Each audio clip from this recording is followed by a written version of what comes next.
السلام عليكم ورحمة الله وبركاته. أحلى متابعين لولاء يوسف. النهاردة جايبة لكم الدفايات الشتوي. يعتبر بقى مفرش أطفال قطيفة 6 قطع، بيبقى مقاساته نفس مقاسات طقم السرير أطفال، اللي هو بتكون الملاية 2 متر، والخدادية طبعا بتبقى زي ما انتم شايفينها مقفلة كده بقلاب زي ما انتم شايفين كده، وبتبقى مخدتين. يعني الطقم عبارة عن 6 متر قماش. هتجيبي 6 متر قماش من قماش الدفايات ده. هي الخامة كريستال، خامة تقيلة. الحمد لله انا شغالة فيها دي تالت سنة. كريستال تبع شركة العجمي، خامة انضف خامة في السوق حاليا اصلا. الخامة عبارة عن وش قطيفة ناعم، والظهر بتاعها فرو، عشان تبقى تلبت في المرتبة. وطبعا انا بعمل مقاسات كبيرة جدا، يعني 6 متر ده بقى طقم اطفال مرتاح. انت بقى معاكي الدفايه عباره عن رسمه يونيكورن، بيبقى فيها من تحت الكنار زي ما انتم شايفينه كده، الكنار اللي هو الكارو ده، وفيها رسمه اليونيكورن. طبعا انت عايزه تخلي رسمه اليونيكورن في الخداديه زي ما انت شايفاه كده، عشان تدي منظر لشكل الطقم. وهتعملي كمان الظهر منها الكراهات. فهتعملي ايه؟ هتقصي طبعا في القص كمان، عشان تبقى انت واخده بالك في القص دايما تقصي الدفايات. في اي قص دفايات عامه في المخدات او الدفايه نفسها سيبي 5 سم زياده، لان بعد الشغل وكده بتروحي الحاجه لما معاكي القص بيلم معاكي. فهتعملي ايه؟ طبعا هتروحي قصه الدفايتين 4 متر و10 سنتي. تمام، هيفضل معاكي 190. ال 190 دول هتخليهم زي ما هما بالطول. هتروحي مطلع بعرض ال 190 دي 55 سنتي، بالطول اللي هو 190 سنتي. كده خلاص طلعت ال 55. هتطلعي كمان 55 سنتي لشكل يونيكورن. ماشي تمام، بالطول اللي هو 190 سنتي اللي فاضوا منك من القماش. كده هيفضل معاكي ايه بقى؟ كده هيفضل معاكي قطعه بطول 120، في ايه بقى؟ في اللي هو العرض، اللي هو العرض احنا سايبين اللي هو 190. وهتروحي بقى ايه عاملاه المخدات. كده خلصنا شكل يونيكورن. تمام، هندخل بقى على الشكل الكيتي الامور ده. رسمه كمان من رسم من نفس الخامه الكريستال، خامه جميله جدا. لونها على فكره لونها مش رصاصي، لونها منت، وداخل معاه كشمير، واللون اللي هو الاسود اللي هو موجود في يعني هي كذا لون كده مع بعض. حلوه جدا، الخامه ناعمه زي ما قلت لكم. الظهر بتاعها فرو. بصراحه هي نازل منها رسومات السنه دي حلوه قوي. السنه اللي فاتت كان نازل منها كام شكل معين اللي هو الارنوب واشكال كده وكتكوت وحاجات كده. السنه اللي فاتت، اما الشتا دوت نازل فيها رسومات حلوه قوي، شكل رسومات الطبلوهات او الفناني، الخامات اللي بتبقى موجوده في السوق بس خفيفه. لكن دي لها، لكن الخامه دي تقيله وناعمه، ولها وش وظهر. لها الوش قطيفه ناعمه، والظهر اللي هو الفرو. بالنسبه للقماش ده يا بنات، العرض بتاعه 240 مرتاح، عشان تبقوا انتم عارفين العرض. انا جايه من الطقم ده 5 متر الا ربع قماش دفايه. هنطلع منهم الاتنين دفايه، ومتر الا ربع الاربع وش بتوع الخداديه. طبعا الرسمه دي ليها رسمتين، واحده القطه اللي هي الكيتي من تحت كبيره الوش، ومن فوق الوش صغير. طبعا انا ادخل معاها لون الكشمير اللي شفتوه دوت. هعمل منه الخداديه المخدات الطويله، واطلع منه القلاب. يبقى هحتاج من الساده متر وربع. هطلع منه من الاتنين مخده الطويله 90 في 120، واللي هيفضل هطلع منه القلاب بتاع الخداديات اللي هي كم الدفايه. هو طقم يعني ايه متعب، عشان خاطر هو فيه لون تاني داخل معاه. بس هو طالب العميله هي عايزه المخدات قطن، بيحبوا يناموا على الحاجه القطن، ما بيحبوش يناموا على الحاجه القطيفه. فهي عايزه المخدات تكون قطن، والدفايات والمفارش تكون قماش دفايه اللي هو القطيفه يعني. يبقى احنا كده جبنا 5 متر الا ربع. هنطلع منهم الدفايتين والخداديتين، والمتر وربع هنطلع منه الاتنين مخده الطويله والقلابين. تمام. انا كده بقى اهو بوريكم الرسمه. هو زي ما قلت لكم بالنسبه بقى للقص، خليكي حذره شويه في القص في الدفايات.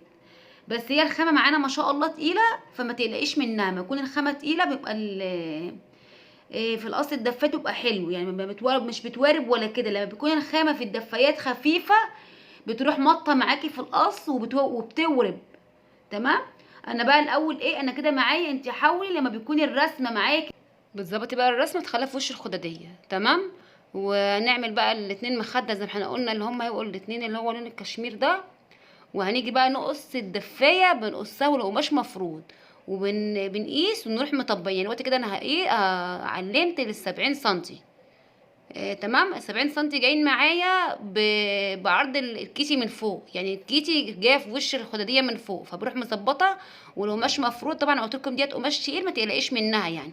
وعلمت من فوق ومن تحت 75 سنتي اللي انا هقصهم الخداديات، وقصيت. واللي هيفيد طبعا بقى منهم اللي هما ال4 متر هنقسمهم على 2 دفايه. يبقى انا كده خلاص قصيت الدفايه بتاعتي، بتقصيها على المكنه. فهمتوني؟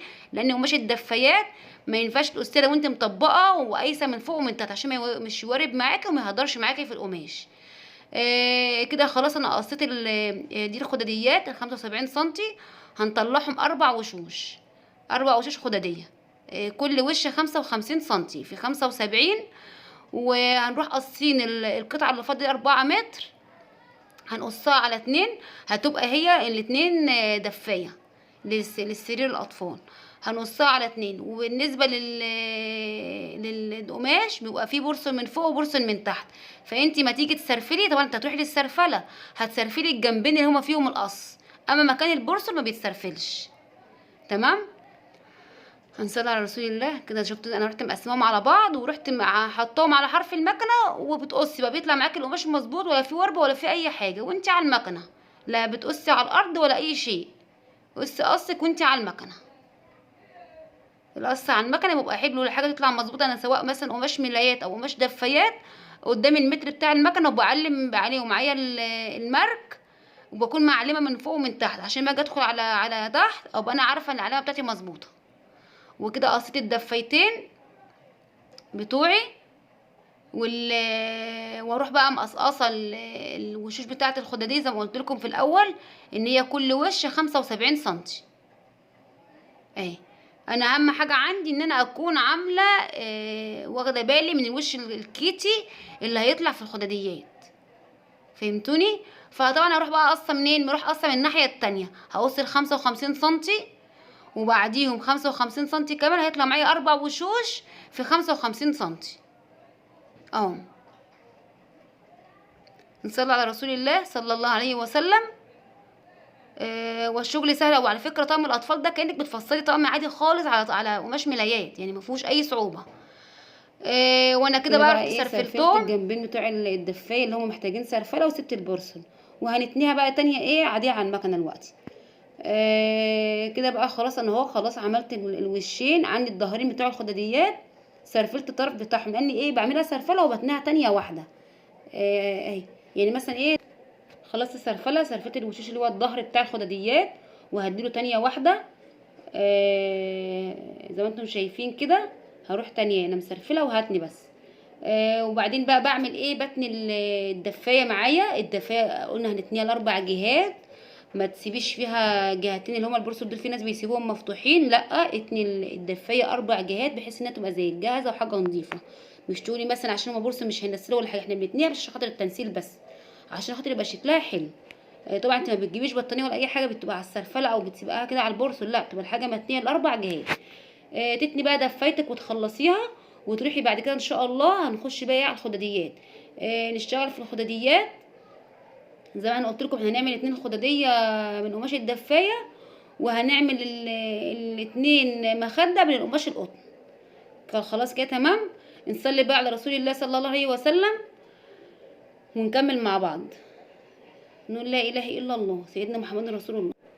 هنعمل بقى القلاب من القماش الساده. هنعمل بقى ايه الخداديات دلوقتي.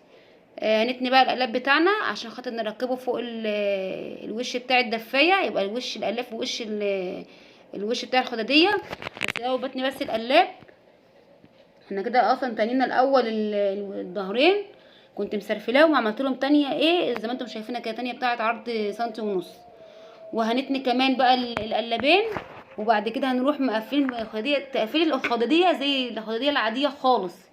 يعني نزل الخداديات بتقفلها زي الخداديه العاديه خالص. تمام. هنروح بقى حاطين بقى وش القلاب على وش الخداديه زي ما انتم شايفين اهو. ده اللي هو الوش اللي هو يكون فيه الكيتي، ده هو ده وش الخداديات. هنحط عليه اللي هو الوش القلاب وهنخيط. هنخلي بحيث ان هي لما بيكون الرسمه في الاول بنخليها هي من تحت، وهنحط القلاب في الحته النظيفه اللي ما فيهاش رسومات. بحيث ان يكون الرسمه موجوده من تحت من عند الخداديه، تدي شكل كويس. ونروح بقى ايه حاطين القلاب بتاعنا زي خيطه الخداديه العاديه خالص. وتاخدي بالك ان القماش بيلم معاكي بتاع الدفايات، فانت بتكوني شاده، بتروحي شغاله بايدك الاتنين، شاده من فوق ومن تحت بحيث ان هو ما يلمش معاكي. وتروحي بقى طبعا انت اهو معاكي الظهر بتاع الخداديات انت تانياه، اللي هو زي ما قلت لكم هي تانيه واحده اهيت بسرفل وبتني، وتروحي حطاه على التقفيله. بصي انا بحط الوش بتاع الخداديه على الاخر خالص عند الخياطه اهو، وبروح مقفله عليه القلاب. خداديه عاديه خالص بتروحي حاطه الظهر في الوش والقلاب يقفل عليهم، وتروحي مخيطه خيطتك عادي، تروحي ماسكاهم بايدك كده. وانتي بقى بتخيطي الخداديات دي، خدي بالك لان الدفايات زي ما قلت لكم كذا مره بتلم في الخياطه، يعني ممكن تكوني انت مظبطاهم قد بعض لكن مع الخياطه تلاقي اللي تحت قصر شويه عن اللي فوق، فانت وانت مخيطه بتشدي بايدك الاتنين، بتكوني مظبطاهم يكونوا قد بعض اهو. بصوا بايدي الاتنين الدفايات بالذات، انا حبيت بس اوريكم بس وانا بخيطها عشان اوريكم هي بتلم المكوك من تحت بيلم عن فوق اهو. طلعت معايا طبعا مظبوطه اهيت. ثواني بس بغير المكوك معلش اهو. الخيطه كانت عامله عشان المكوك كان خلص. تمام انا كده اهي خلصت. هروح بقى اشوفوا الجنب التاني، انا عملت مثلا دي من جهه، اما اجي بقى اعمل الجنب التاني بروح قلبه بقى الناحيه التانيه، مظبط الاول بايدي ومخليه كمان القلاب للاخر. طبعا اي زياده انت مش ليكي دعوه بيها، انت بس بتخلي الصافي بتاع الخداديه بتاعك 50. احنا طبعا قاصين على 55 مستريح، لان هو القماش ده عرضه 240 فمديك ال 55 مستريح يعني، فهو فايد معاكي الزياده دي بتخليها بره. اهم حاجه تاخدي بالك من الرسمه، تخلي الرسمه الخياطه بدايتها عند الرسمه، وتخلي الفاض ده في الجزء اللي انت هتكوني سايبه فيه زياده، خدتي بالك. واهم حاجه بقى بتشدي بايدك وبتظبطي من تحت ومن فوق الدفايات، بتشغلي ايدك الاتنين فيها. هتلاقوني انا شغاله في الدفايه بايدي الاتنين بظبط وبشد مع المكنه بحيث ان يطلعوا هما الاتنين سوا واحد. انا بس قلت اكد عليكم في حكايه خياطه الخداديه ديت، وماشي الدم في الدفايات بيلم في الخياطه اهي. بصوا هي اثرت معايا الناحيه التانية شويه بس مش مشكله، كده كده ايه بتتعالج في الخياطه من تحت. لكن ساعات ممكن تقص لو انت مش ظابطاها بتاثر معاكي كتير. وبروح بقى مخيطه من تحت مظبطه طبعا زي ما انتم شايفيني، بروح قايسه كل حاجه بقيسها. يعني مثلا قيس العرض خليته على 50 صافي، كمان بعد ما خلصت العرض رحت قايسه الطول على 70 صافي. انت قص 75 في 55 انت هتطلعي خداديه 50 في 70، خداديه عرضها 50 في 70. نقول لا اله الا الله سيدنا محمد رسول الله. بالنسبه النهارده ان شاء الله المولد النبوي، كل سنه وانتم طيبين، والامه الاسلاميه كلها يا رب بالف خير. اهو بصوا بقى انا معايا كده ايه وشين خداديه، كل وش طلع فيه الوشين اللي هما الكيت الكبار، والخداديه التانية طلع فيها اللي هو ايه بقى اللي هو الوش الصغير بتاع الكيتي. لكن لو انا بوريكم بصوا هنا ايه اللي الدفايه مقصره معايا شويه، لكن انت هتظبطي ادام 70 تروحي بقى مظبطه ايه شغلك.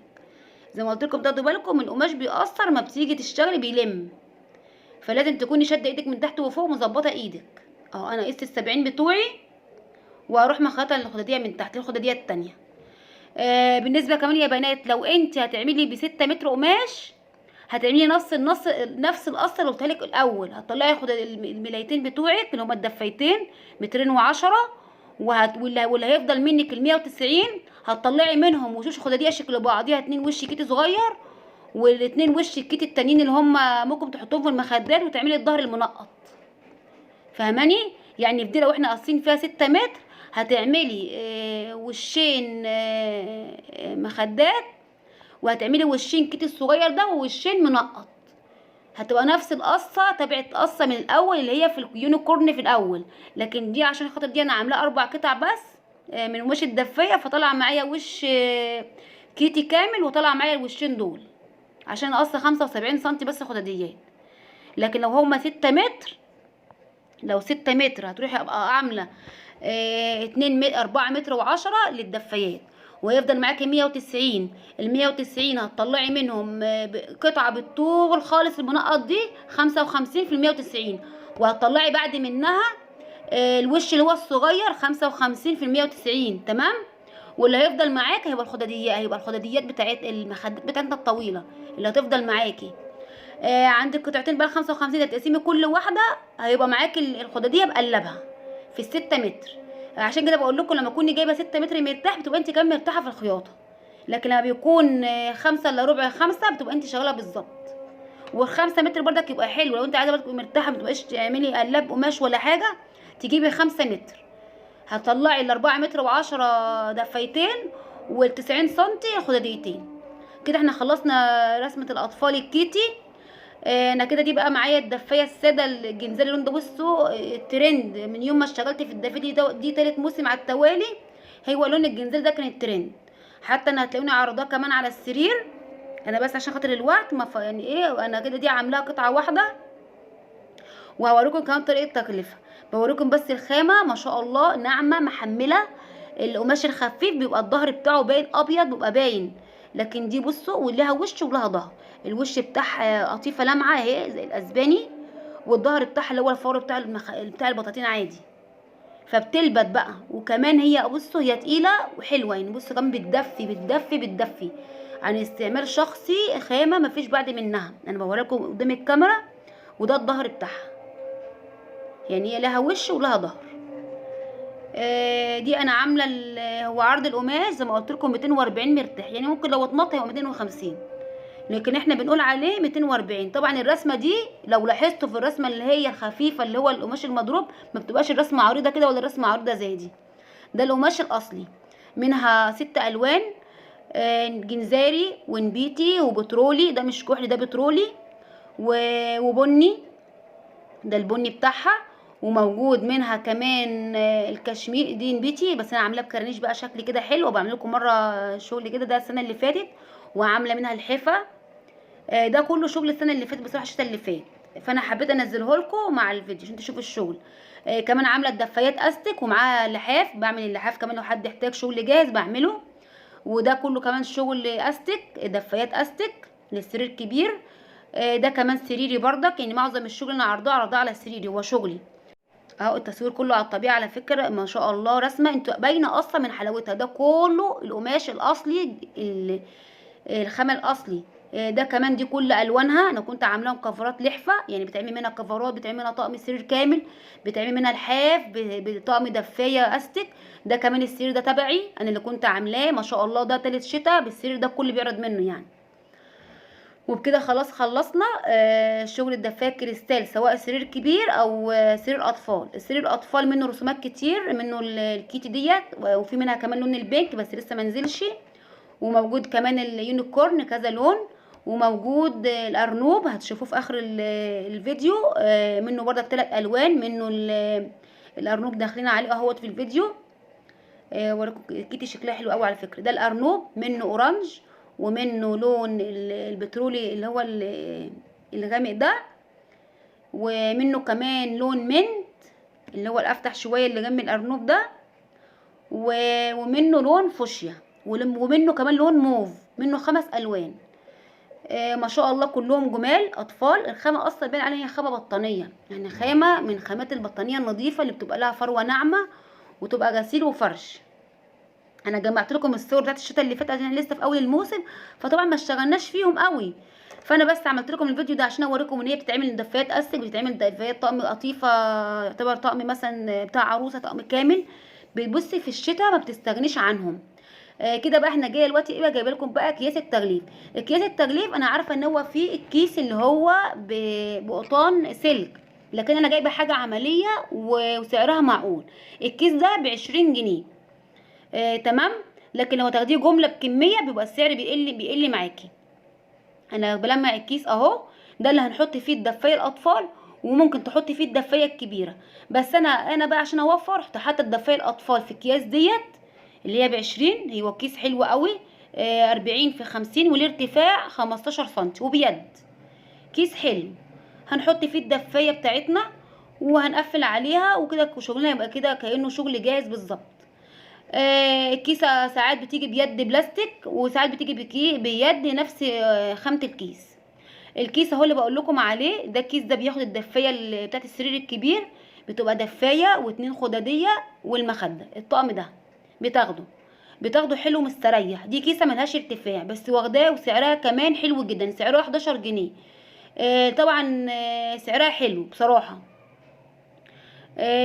كده بوريكم بقى. انا بحب المع الكياس، لان الكياس طبعا انتوا عارفين بيبقى عليها كده ماده زي البودره بيضه. كده بقى خلصت كده ايه، وريتكم الكياس. بقى ايه، هنحط طقم الدفايه اللي هو 4 قطع من قماش الدفايه، هنحطه في الكيس. طبعا لما يكون 4 قطع هياخد الكيس هياخده مستريح، لكن لما بنيجي بقى نحط كمان معاه القطعتين الستة هتلاقي الكيس بتقفليه بالعافيه، عشان تبقى انت برضك واخده بالك. عايزه مقاس اكبر عادي، كل واحد بياخد المقاس اللي هو عايزه وبيدفع فلوسه. يعني انا بس بتكلم ان احنا عايزين نعمل حاجه نوفرها شويه عليا وعلى العميل، عشان السعر ما يعلاش، لان دلوقتي القماش غالي. دلوقتي القماش بادئ سعره بادئ ب 100 جنيه، ب 100 جنيه في المتر.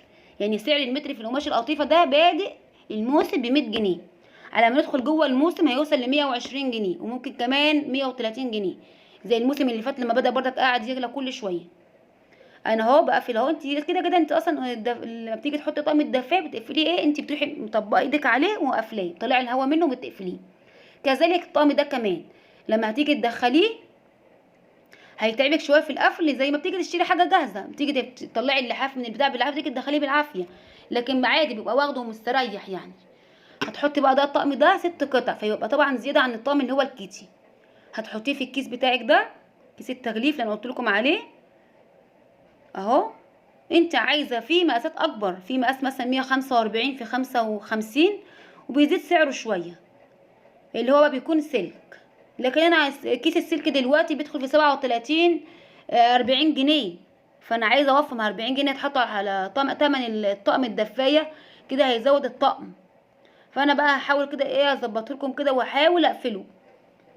انا عارفه ان هو ايه، بس انا بقى هو هتشوفيني دلوقتي لما هوريكم الفيديو وانا قافلاه.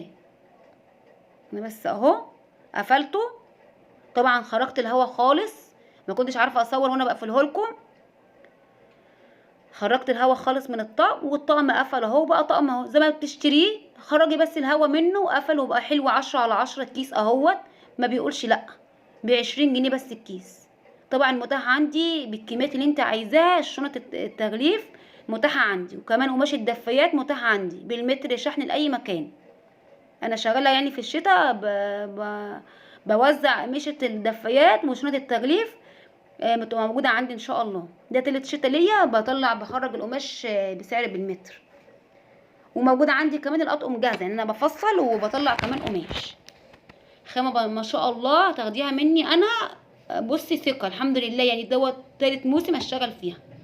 بوريكم بقى شكل الكيس اللي كنت عامله اقفل فيه بالعافية اهو. ما شاء الله الكيس الشنطة جميلة بسوسته.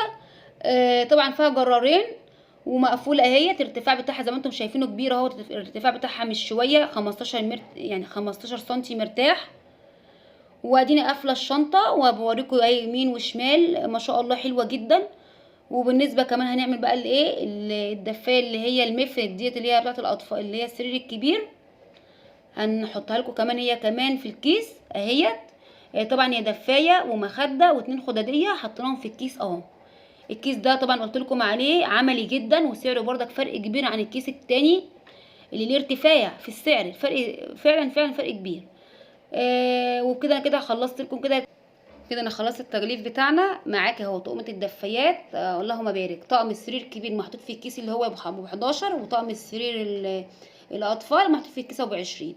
كده بقى انت كده ايه وفرتي جامد في حق التغليف، وبرده مغلفه حاجه كويسه، وهتورديها عادي، توردي المحلات، توردي العرايس لناس حواليكي عادي. انت ممكن كمان لو حد مش عايز بالشنطه بتخصمي الشنطه من حق الطقم. معاكم شكل الدفات وهي متغلفه بالاكياس قلت لكم عليها ان هي موفره عن الاكياس اللي يعني الكيس اللي عن الشنطه اللي هي بقطان حديد. كده براحتك عادي. الاتنين موجودين عندي اللي بقطان حديد، بس سعرها طبعا بيبقى طالع فوق ال 37 جنيه كمان، ولان بيبقى مقاسها هو المقاس زي ده. في منها مقاسين، مقاس ال 45 في 55، وفي مقاس ال 40 في 50.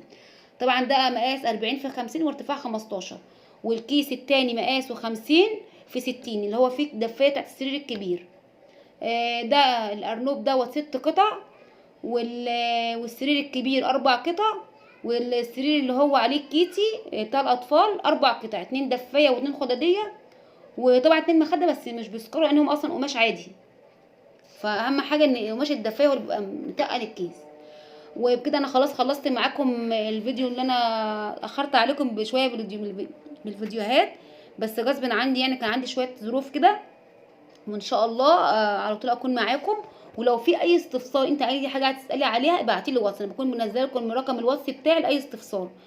وطبعا زي ما انتم عرفتوا انا عندي الشغل موجود جاهز، لو انت عايزه شغل جاهز، وموجود عندي قماش بالمتر اللي تحبيه. الشغل عندي القماش بالمتر جمله على فكره عن الاسواق. الاسواق بتتباع ب 110 و115 قماش الدفايات ده، لكن احنا عندنا القماش جمله، انا بوفر لكم اي حاجه لغايه عندكم جمله.